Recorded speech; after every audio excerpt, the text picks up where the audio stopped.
Hello students, आप सभी प्रिय छात्रों का एक बार फिर से हमारे इस प्यारे से चैनल में बहुत बहुत स्वागत है।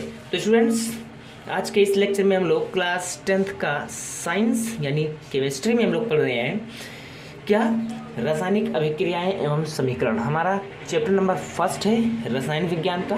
ठीक है, तो देखो हमारे लोग अब इस टॉपिक पर इससे पहले हम लोगों ने क्या क्या देखा। इससे पहले हम लोगों ने देखा संयोजन अभिक्रिया किसे कहते हैं, वियोजन अभिक्रिया किसे कहते हैं। ठीक है, वियोजन अभिक्रिया हमारे 3 प्रकार की होती है, उष्मीय अपघटन, प्रकाशीय अपघटन, विद्युत अपघटन। उसको भी हम लोगों ने बच्चों एकदम अच्छे तरीके से पढ़ लिया है। जिन बच्चों ने अभी वो वीडियो नहीं देखा है, प्ले लिस्ट में लिंक दिया है, जाइए आप लोग अच्छे से देखिए, क्योंकि टाइप्स ऑफ रिएक्शन हम लोग पढ़ रहे हैं और आपके बोर्ड एग्जाम के लिए मोस्ट इंपॉर्टेंट है, क्योंकि यहाँ से आप लोग को एक ना एक रिएक्शन यानी एक ना एक अभिक्रिया हमेशा आपको बोर्ड एग्जाम में मिल सकती है। चलो, तो बच्चों का टारगेट हमारा 90 है, तो उस अंदाज में हम लोगों को पढ़ना भी होगा।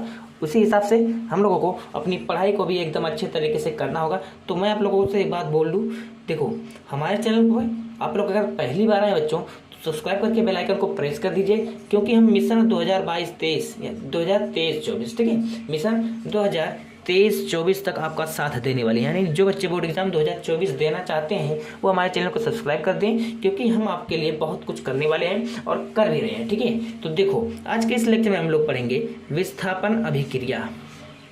क्या पढ़ेंगे बच्चों? विस्थापन अभिक्रिया, जिसे हम लोग बोलते हैं प्रतिस्थापन अभिक्रिया बोलते हैं। ठीक है, डिस्प्लेसमेंट रिएक्शन या सब्स्टिट्यूएंट्स रिएक्शंस इसको हम लोग बोल देते हैं इंग्लिश में। अब देखो क्या होती है विस्थापन अभिक्रिया। विस्थापन मतलब यार किसी को हटा देना, प्रतिस्थापन किसी को हटा देना और खुद वहां पर बैठ जाना, सिंपली। अब देखो इसका हम लोग परिभाषा सबसे पहले देख लेते हैं। देखो, वह रासायनिक अभिक्रिया, वह केमिकल रिएक्शन जिसमें अधिक क्रियाशील तत्व, क्या होते हैं बच्चों? जिसमें अधिक क्रियाशील तत्व जो होते हैं क्या कहते हैं? कम क्रियाशील तत्व के यौगिक से कम क्रियाशील तत्व। यानी सबसे पहली बात मैं आप लोगों को बता दूं कि जब आप लोग स्कूल में पढ़ने जाते हैं तो जो लड़का थोड़ा मतलब उसमें रहता है, तेज रहता है, यानी मारपीट में आगे रहता है ना, और एक लड़का रहता है कि जो मारपीट में थोड़ा वीक रहता है, यानी मारपीट उसको पसंद नहीं रहती है। तो सिंपली वहीं से आप लोग समझ लीजिए, जब कोई वीक लड़का, कमजोर लड़का जो मारपीट में आगे नहीं रहता हमेशा, वह बच्चों अगर अगले सीट पर बैठ जाए तो जो कमजोर, जो मतलब तगड़ा लड़का रहता है, जो मतलब मारपीट में आगे रहता है, वो क्या करता है? उसको हटा देता है वहां से और खुद उसके स्थान पर आगे जाकर के बैठ जाता है। तो उससे उसी प्रकार के अभिक्रिया को हम लोग बोलते हैं, ठीक है, डिस्प्लेसमेंट, विस्थापन या प्रतिस्थापन। अब आप लोगों को समझ में आएगा। देखो, जिसमें अधिक क्रियाशील तत्व कम क्रियाशील तत्व के यौगिक से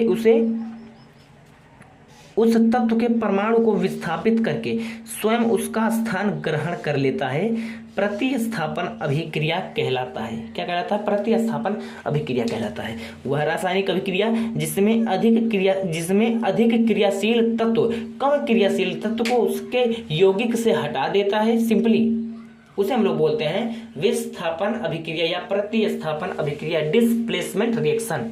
ठीक है प्यारे बच्चों, अब देखो ये अभिक्रिया भी कितनी प्रकार की होती है बच्चों? यह अभिक्रिया, कौन अभिक्रिया? डिस्प्लेसमेंट यानी प्रतिस्थापन, यहाँ विस्थापन अभिक्रिया जो होती है ये भी 2 प्रकार से होती है। जैसे हमारी वियोजन अभिक्रिया 3 प्रकार की होती थी, उष्मीय, प्रकाशीय, विद्युत। इस प्रकार से इसको अगर हम लोग देखें तो यहाँ पर हमारे पास एकल विस्थापन अभिक्रिया, single displacement reaction, single displacement या सब्स्टिट्यूएंट्स रिएक्शन किसे कहते हैं? तो देखो एकल विस्थापन अभिक्रिया, सिंपली मैं आप लोगों को एग्जांपल देके यहाँ पर बता दे रहा हूँ। ठीक है, देखो हमारे पास एग्जांपल नंबर है Fe। ये क्या है? यह है आयरन। ये हमारा क्या बच्चों? आयरन। Fe क्या होता है? आयरन। इसको हम लोग सॉलिड, इसका जो स्टेट है सॉलिड में ले लिए, सॉलिड स्टेट, नीचे इसका फिजिकल स्टेट लिखा हुआ है। अब हम लोग ले लें कॉपर सल्फेट CuSO4, इसका हम लोग ले रहे हैं विलेयन, एक्वस, इसको हम लोग बोलते हैं एक्वस। AQ मतलब एक्वा, विलेयन होता है। ठीक है बच्चों, इसको अगर हम लोग जब आपस में रिएक्शन कराते हैं तो ये जो Fe होता है, ये जो आयरन होता है कॉपर से बच्चों क्या है? अधिक क्रियाशील है। Fe क्या है? Fe Cu से अधिक क्रियाशील होता है।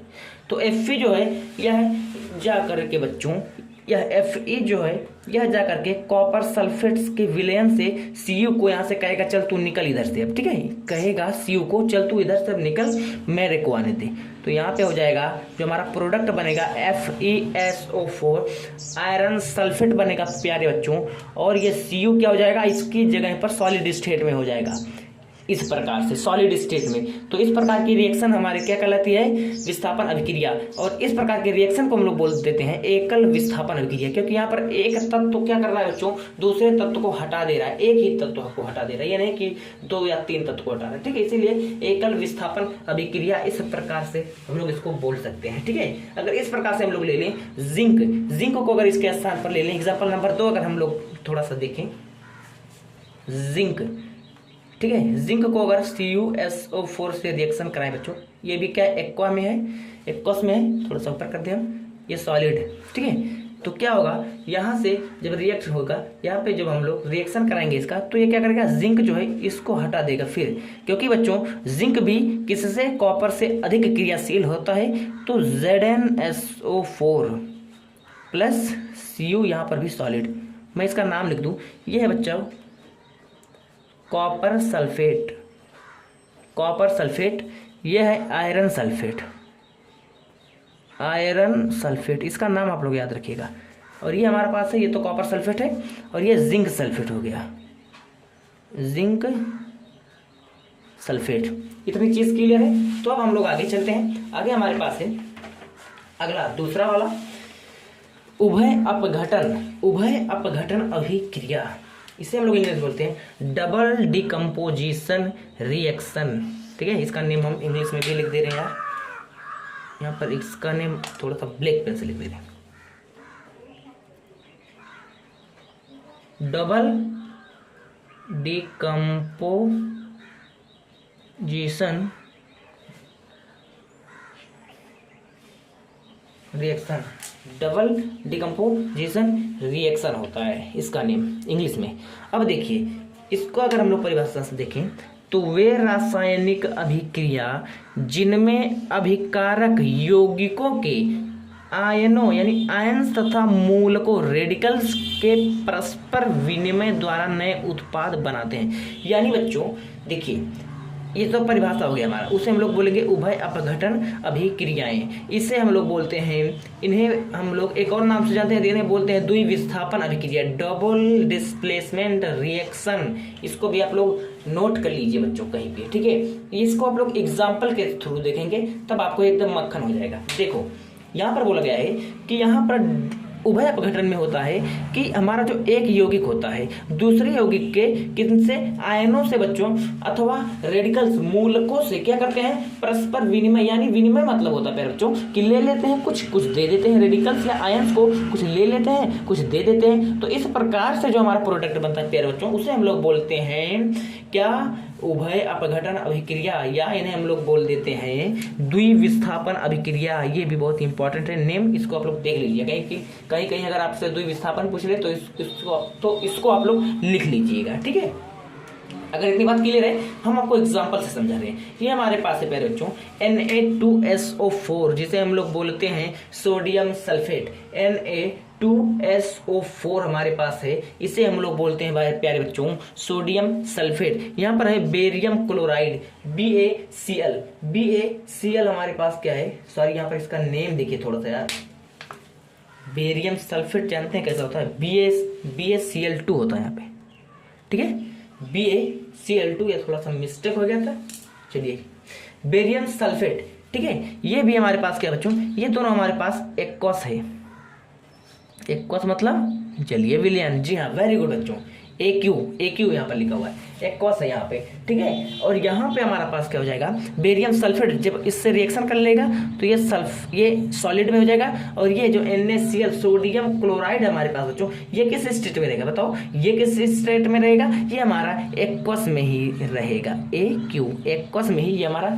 रहेगा। तो देखो यहाँ पर मैं आप लोगों से ये बताना चाहता हूँ कि जो Na2SO4 होता है, यहाँ पे प्यारे बच्चों जो मतलब आयन है, यहाँ पे इसका, यहाँ पे सोडियम सल्फेट से SO4 माइनस, इसका आयन यानी सल्फेट, इसका आयन सोडियम से निकल करके और यहाँ से Cl का आयन क्या हो जाएगा बच्चों, यहाँ पे चला जाएगा और ये वाला यहाँ पे चला जाएगा Na के पास, यहाँ पर Na के पास Cl चलाएगा और इसके यानी विनिमय से बनू बच्चों, अगर हम लोग ये बताएं आदान प्रदान से, ठीक है, एक ले लेगा तो एक दे देगा, बस एक दूसरे का ले लेगा एक दूसरे का ले लेगा, सिंपल यही। तो यहाँ से हो जाएगा NaCl सोडियम क्लोराइड और यहाँ से हो जाएगा barium sulphate BaSO4 barium sulphate हो जाएगा। आई होप कि इतना चीज़ आप लोगों को समझ में आ गया है प्यारे बच्चों। अगर इतना चीज़ आप लोग समझ चुके हैं तो आप लोग विस्थापन अभिक्रिया या प्रतिस्थापन अभिक्रिया को क्या बना दिया है, एकदम मक्खन बना दिया है। और मक्खन बनाना ही पड़ेगा ऐसे, क्योंकि बच्चों हमारा जो टारगेट 19 है तभी पूरा होगा जब ऐसी ऐसी चीज़ों को आप लोग क्या बनाएंगे, एकदम मक्खन बनाएंगे। और एक बात मैं आप लोगों से बोल दूं कि अगर ये लेक्चर हमारा समझ में आया हो तो हमारे चैनल को सब्सक्राइब कर दीजिएगा और अपने दोस्तों के साथ शेयर जरूर कर दीजिएगा, ठीक है। तो मिलते हैं यार अगली वीडियो में। अगली वीडियो में हम लोग पढ़ेंगे अगला टाइप यानी टाइप ऑफ रिएक्शन हम लोग पढ़ते हैं। तो अगला रिएक्शन पढ़ेंगे जिसका नेम है ऊष्माक्षेपी एवं ऊष्माशोषी अभिक्रिया। फिर उसके बाद हमारे पास रहेगा ऑक्सीकरण अभिक्रिया, अपचयन अभिक्रिया जिसको हम लोग सिंपल बोल देते हैं रेडॉक्स अभिक्रिया, ठीक है। तो बहुत ही अच्छा रिएक्शन है, एकदम अच्छे से यार, कोई भी दिमाग की टेंशन आप लोगों को नहीं लेनी है क्योंकि हम आपके साथ हैं और बोर्ड एग्जाम तक हम आपका साथ देंगे। तो मिलते हैं अगली वीडियो में, तब तक बने रहिए आप हमारे चैनल के साथ।